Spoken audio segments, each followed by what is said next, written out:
In this video, we're going to take a look at the preset selection and morphing feature of the Klavis Quadigy. I'm going to assume you already have a good idea of how Quadigy works. This is an advanced feature, and it's a little bit tacked on, as you'll see. There are a couple things about it that sort of require you to plan ahead with this feature, think through what you're doing. But we're going to look here at a very simple case. At the moment, I've just got Quadigy generating a simple ADSR envelope here. Gate source is my sequencer. And we can see that here on the scope. And I have a super simple subtractive sequence attached to that, much like I used in my previous video. So in order to use this feature, we need to actually have a couple of presets to work with. So we're gonna make, I think we'll just make 3 of them here for the purposes of illustration. And so we have one already, just this particular setting is fine. So I'm going to go ahead and go to the save mode for the preset, and I'm just going to go out here. There are 32 preset slots, and I'm going to go to number 30, and I'm going to save my preset there. I could have named it, but for our purposes here, I'm just going to leave the name alone. So now let's change this up a bit so that it sounds different. We'll raise the sustain a bit.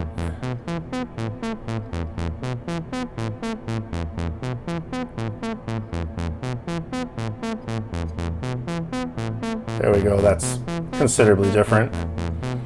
And I'm gonna now go save this in the 31st slot. And we'll make one last one. For this one, I think I'm gonna bring the overall level down and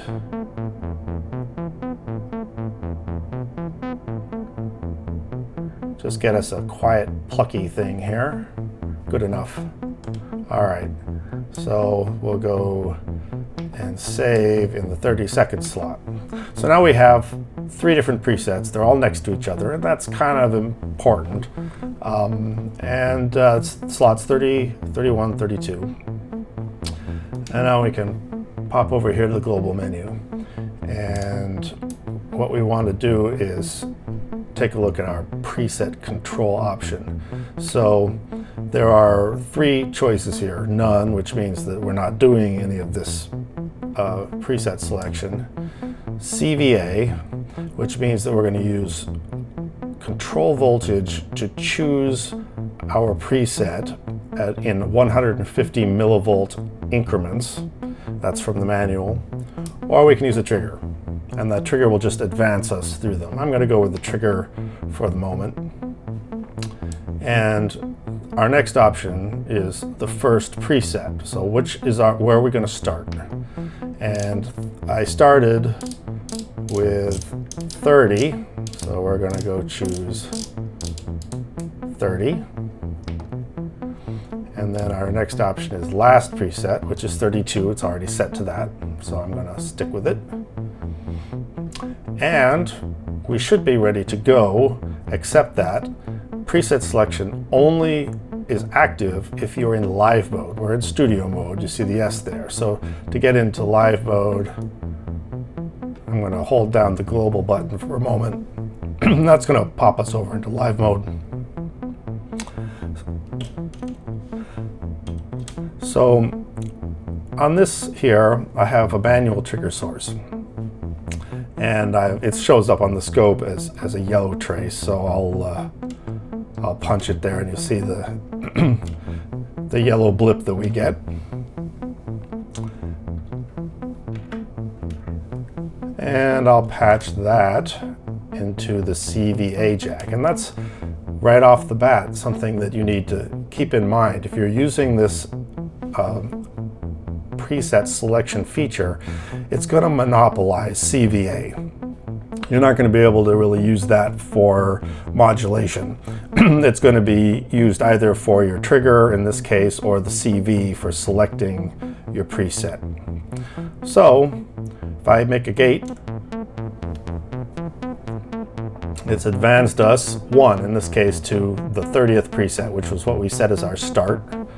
If I make another gate, we're now on preset 31, and you can hear the difference because it's immediately switched over to the new preset. This next one is going to be 32, and it's going to be the quiet one.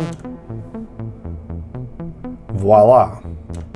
So I can just loop with successive gates through all of these 3 presets that I saved and set as my range. Okay, so we also can morph, and right now the global morph time is set to off, so let's set it to something significant. I'll use 2 seconds. And now when I generate my gate, you hear a smooth transformation over 2 seconds from preset 30 to preset 31. Now I'll hit my gate again and we'll morph to 32. So we get a nice transition there. And that's the morph feature using the global morph time. You also can give each preset its own time. So if I switch from global to preset here, I'll probably need to pop back into studio mode to do this. I can go to a preset like preset 30, all right? I'm going to load it, and then I'm going to go, I think it's back here, morph time, yes. So in the envelope generator section, there's a morph time option.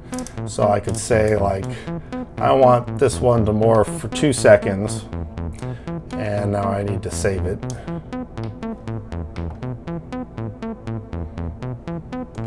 And I could say load 31.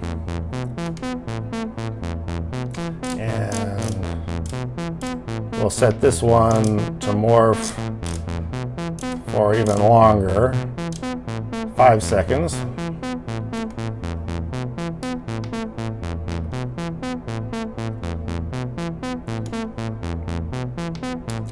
We'll load up 32 and set this one to just a short 400 milliseconds. And we'll save that.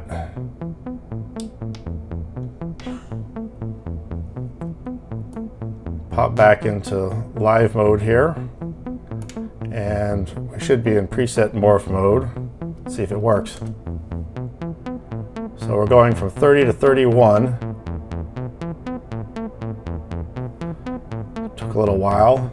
Now I'm gonna, actually no, we're still on 30. So I'm gonna generate a gate and take us to 31. Well, I guess I got a double gate in there.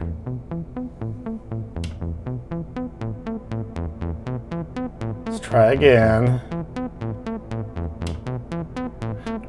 Okay, we should, yeah. So we got our 5 second morph there from 30 to 31. That's what I was looking for. So this next one should be quite short. Yep.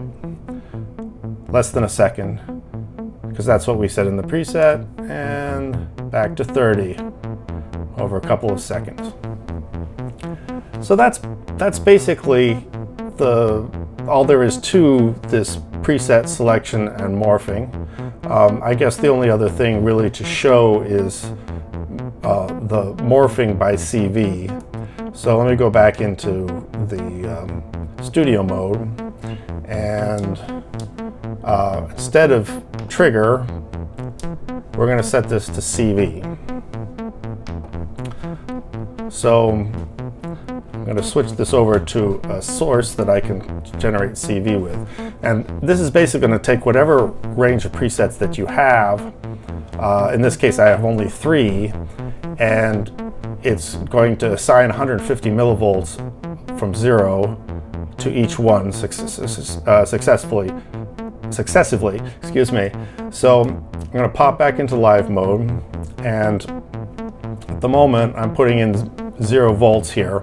I'm going to turn up the voltage source slightly, and okay, I just got it high enough, and now we're on preset 31, and it did its smooth morph just as we had asked it to do. I'm going to turn it up a little bit more to hit 32.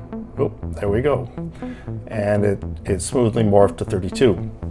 So this is not a particularly good use case for this mode. I'm just manually turning a dial, but if you're using a sequencer and you want to be able to sequence the different presets very precisely and jump from one to the next in any order that you wish, then that's when you've got that CV option for preset selection.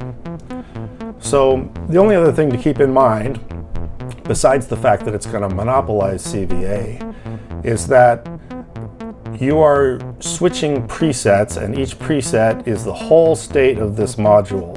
So it applies to all 4 of the envelopes that Quadigy can generate.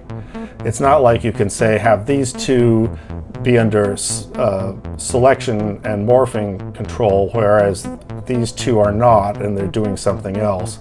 It's going to be the whole module. So you have to plan ahead how you want to use this particular feature. But as you can see, it's got some potential. Enjoy.